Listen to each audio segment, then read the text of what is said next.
ఇన్ని వివాదాలు ఎదుర్కొంటున్న అల్లు అర్జున్ గారి భవిష్యత్తు ఎలా ఉండబోతుంది? భవిష్యత్తు అంటే అమ్మా, ఒకటి జీవితంలో జరిగింది కాబట్టి జీవితం అంతా ఇట్లే ఉంటుంది అని అనడానికి ఏమీ ఉండదు.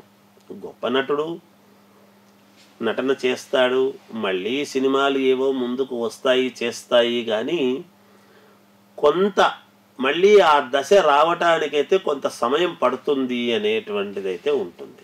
ఎందుకంటే అమ్మా, తొందరగా మర్చిపోరు జనాల్లో ఏది కూడా. మరుపు సహజమే, కానీ కాలము గడిచే కొద్దీ మర్చిపోవటం వేరు, వెంటనే మళ్ళీ అదే స్థాయిలో ఫోకస్ అయ్యి ఏదో జరుగుతుందిలే అని అనటం వేరు. కొంచెము ఇబ్బందికరమైన పరిస్థితే కదమ్మా ఇది. ఏది కావాలని చేసినటువంటిది కాకపోయినా, కాకతాళీయంగా జరిగినా, జాతకము ప్రకారముగా ఆయనకు ఉన్నటువంటి పరిస్థితుల యొక్క దృష్ట్యా కొన్ని వివాదాలు, కొన్ని ఇబ్బందులు ఎదుర్కోక తప్పదు. ప్రతివాడి జీవితంలోనూ ఎన్నో ఒడిదుడుకులు, వివాదాలు వస్తూ ఉంటాయి. కొంతమంది జీవితంలో అలా వచ్చి అలా వెంటనే మాసిపోయేట్టుగా ఉంటాయి. కొంతమందివి కొంచెము తొందరగా మర్చిపోవడం కష్టము అనేట్టుగా కూడా వస్తూ ఉంటాయి. ఎవరు వాళ్ళు మాత్రం కావాలని చేస్తారా? తన ప్రమోషన్ చేసుకోవాలి అని వెళ్ళాడు, అలా జరిగింది. జరిగిన వెంటనే స్పందించేటువంటి తీరు వేరుగా ఉండాల్సిందే. కొంచెం అక్కడ అంత దూరం ఆలోచన లేకుండా కొంచెం జాగ్రత్త పడలేదు అనేటువంటిది అయితే మనం చెప్పగలం. రైట్. అయితే మొన్ననే మనకు తెలిసిన విషయమే, ఆయనని జైలుకి తీసుకెళ్లారు. అయితే రిమాండ్ అయితే 24 అవర్స్లో ఉండి ఏదైతే జరిగి మళ్ళీ కోర్టు నుంచి ఆయన మళ్ళీ రావడం జరిగింది. అయితే మళ్ళీ ఏంటంటే ఇప్పుడు ఏదైతే హాస్పిటల్ అబ్బాయి ఉన్నాడో, అబ్బాయి బ్రెయిన్ డెడ్ అయింది కొంతమంది, లేకపోతే పరిస్థితి విషమంగా ఉందని కొంతమంది చెప్పడం జరుగుతుంది. నిన్న చూస్తే మనం అల్లు అర్జున్ ఇంటి మీద దాడి చేయడం కూడా జరిగింది కొంతమంది ఫ్యాన్స్.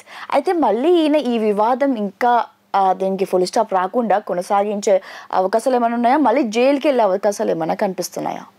అమ్మ, ఇప్పుడు ఏమవుతుందంటే అమ్మా, ఇంటి మీదకి దాడి చేయడము అనేటువంటిది భావావేశాలు, వాళ్ళకేమో యువత ఆవేశంలో చేసినటువంటి ఇదిలో ఉన్నట్టున్నారు.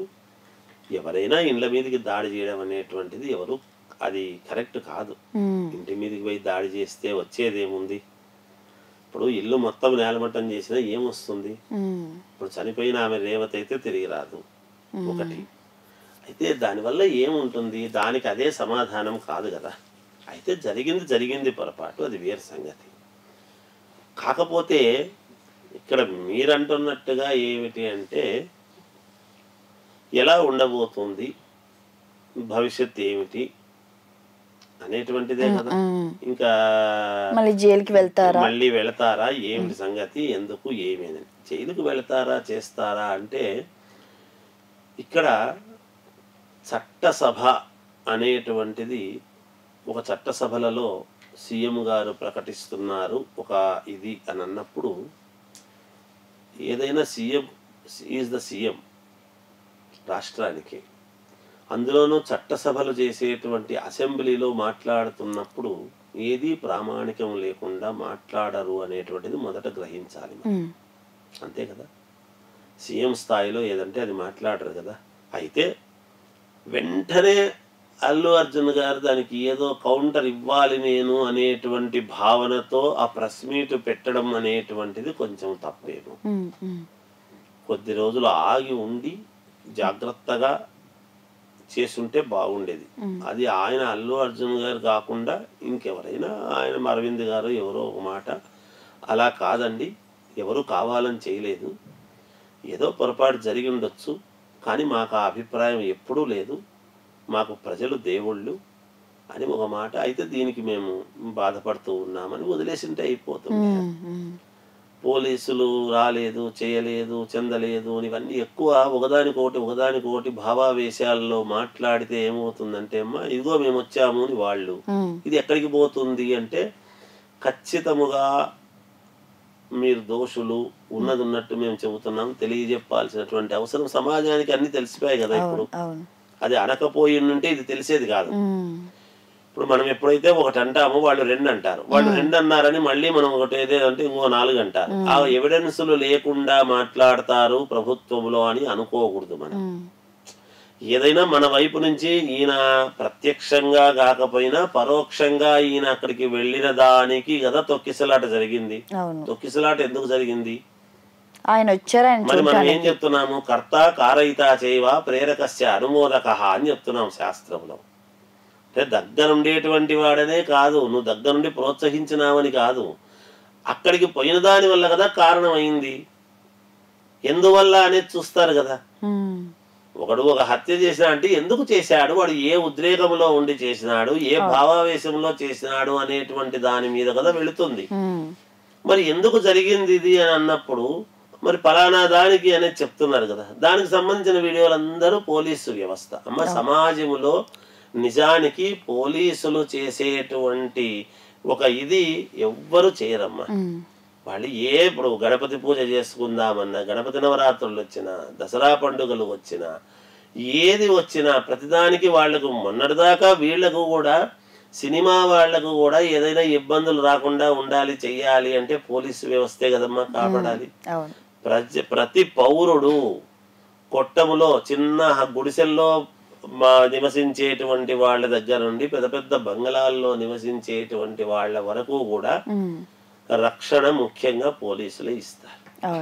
సరే, దాంట్లో ఇప్పుడు మనము వాళ్ళని వీళ్ళని అనుకొని దాన్ని ఏదో ఇది చేసుకొని ఇబ్బందులు చేసుకునేటువంటి దాని వల్ల, చేతులారా చేసుకునే దాని వల్ల వస్తున్నటువంటిది ఇది అనేది మనకు స్పష్టమవుతుంది చూస్తూ ఉంటే. ఇంకొకటమ్మా, జాతకములో ఇబ్బందులు అనేటువంటివి ఉంటేనే ఎదుటివాడికి ఒక అవకాశం వస్తుంది. మన జాతకములో కరెక్ట్ గా ఉంటే ఎదుటివాడు కూడా దాన్ని అడ్వాంటేజ్ గా తీసుకోలేడు కదా.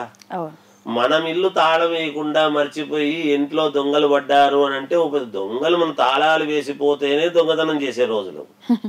తాళం వేయకుండా పోయి మనం తెరిచి నేను మహావీరుని అనుకొని మన ఇంట్లో దొంగలు పడ్డారని మనం ఫీల్ అయితే లాభం లేదు కదా.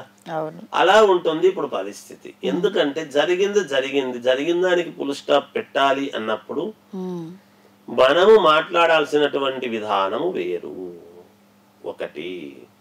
అయితే అల్లు అర్జున్ గారు ఆ వైపు దిశగా కాకుండా ఏదో తన ధోరణి అంటే కొంచెము యువకుడు, రక్తము, తాను ఐకాన్ స్టార్ అనేటువంటిది ఎవరికి రాంది తనకు వచ్చింది. యోగమే అదంతా తన కష్టార్జితంతో తెచ్చుకున్నది. ఎవరో చెబితే అవార్డులు అనేటువంటివి రావు కదా తల్లి ఎవరికైనా. ఎవరో చెప్తే నువ్వు ఈవయా అల్లు అర్జున్కి బాగుంటుంది అని అంటే కాదు కదా. అలా తెచ్చుకున్న వాడే కదా. ఎంత తెచ్చుకున్న వాడే అయినా కూడా అమ్మ, జీవితము అనేటువంటివి కొన్ని జీవితంలో మనం ఊహించనివి గొప్పతనాలు మనకు వచ్చినప్పుడు మనము కొంచెము జాగ్రత్తగా చుట్టూ పెద్దలను అనుసరించి నేను ఎలా ముందుకెళితే బాగుంటుంది అని. అందుకనే ఏం చెప్పినాడు అంటే, వస్త్రేణ వకుషా వాచా విద్యా వినయేనా అని చెప్పినాడు. విద్య ఎంత ఉంటే వినయము అంత ఉండాలి, ఎంత వినయము ఉంటే అంత పైకి రాణింపు ఉంటుంది అని శాస్త్రం చెప్పినారు. అక్కడ ఎక్కడో కొంచెం అంటే చుట్టూ ఉండేవాళ్ళు కూడా అమ్మ యువకులు కదా, నీకేమి, నువ్వేమి తక్కువ, నువ్వు గొప్పవాడివి ఇవన్నీ అనేవాళ్ళు ఉంటారు. ఇప్పుడు కూడా సమాజంలో ప్రతి ఒక అల్లు అర్జున్ గారి పక్కనే ఆయన పక్కనే ఉంటారనే వాళ్లే కాదు, ఏ రంగములో కొంచెము గొప్పతనము వచ్చి పర్వాలేదు అనుకునేటువంటి వాళ్ళు ఉన్నా, అందుకే మనల్ని నిరంతరము పొగిడేటువంటి వాళ్ళు మన శ్రేయస్సు కోరే వాళ్ళు కాదు. నిరంతరము మనకు హెచ్చరికలు చేస్తూ జాగ్రత్తగా ఉండు అని చెప్పేటువంటి వాడు.